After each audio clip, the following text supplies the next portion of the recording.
ఏలూరు నగరపాలక సంస్థ కార్యాలయం నందు మాజీ ముఖ్యమంత్రి నందమూరి తారక రామారావు 102వ జయంతి సందర్భాన్ని పురస్కరించుకుని commissioner Bhanu Pratap, deputy commissioner Sivareddy, manager CHVVN Murthy, RO మరియు superintendent Siraj, superintendent Krishnamurthy, PO Mahalakshmi, ME Surendrababu, ఏడీఈలు Shobha, Bharathi, Aruna, revenue inspector Nagaraju, Sai Pavan, Gandhi, Ravi, sanitary supervisors, establishment సిబ్బంది తదితరులు ఈ కార్యక్రమంలో పాల్గొన్నారు.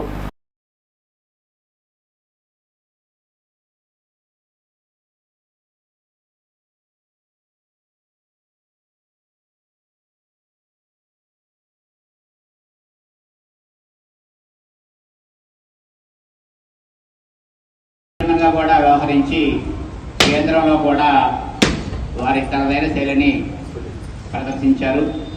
ఈ సందర్భంగా మరి నందమూరి తారక రామారావు వారి ఆత్మశాంతికి మనం అందరం కూడా నివాళులు అర్పిస్తూ వారిని ఒకసారి స్మరించుకుంటూ ముగిస్తున్నాను.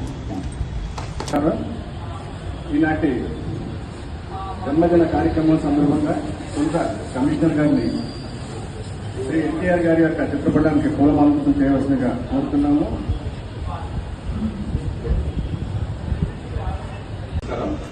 ఈరోజు గౌరవ మాజీ ఆంధ్రప్రదేశ్ రాష్ట్ర ముఖ్యమంత్రి వర్యులు శ్రీ నందమూరి తారక రామారావు గారి 102వ జయంతి సందర్భంగా రాష్ట్ర ప్రభుత్వం అధికారికంగా ఆయన జన్మదినాన్ని జరపాలని చెప్పి మనకి సర్క్యులర్ ఇన్స్ట్రక్షన్స్ ఇవ్వడం జరిగింది.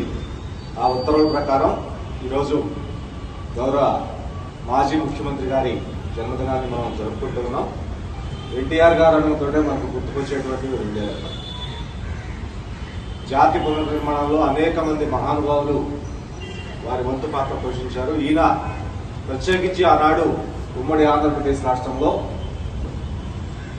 ఎక్కువ మంది జనాభా సరైన తిండి లేక, సరైన బట్ట లేక అల్లాడుతూ ఉంటే ఆనాడు దేశంలో ఎక్కడా లేనట్టుగా ఒక కొత్త పథకాన్ని, 2 రూపాయలకి కిలో బియ్యం పథకాన్ని తీసుకొచ్చి కొన్ని కోట్ల మంది ప్రజల ఆకలి దెబ్బలు ప్రభుత్వంలోకి తెలుగుదేశం పార్టీని తీసుకొచ్చినటువంటి ఘనత కూడా ఆయనకే చెబుతుంది.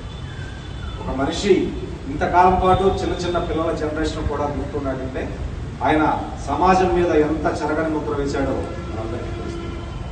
కాబట్టి ఆయన యొక్క మార్గంలో, ఆయన చూపించిన మార్గంలో అందరం కూడా నడవాలని చెప్పి ప్రత్యేకించి ఈ పేదవాళ్ళకి 2 రూపాయల కిలో బియ్యం పథకం కానివ్వండి, జనతా వస్త్రాలు కానివ్వండి, తెలుగు జాతి యొక్క రీఎస్టాబ్లిష్మెంట్లో ఒక కీలక భూమిక పోషించినటువంటి వ్యక్తి శ్రీ తారక రామారావు.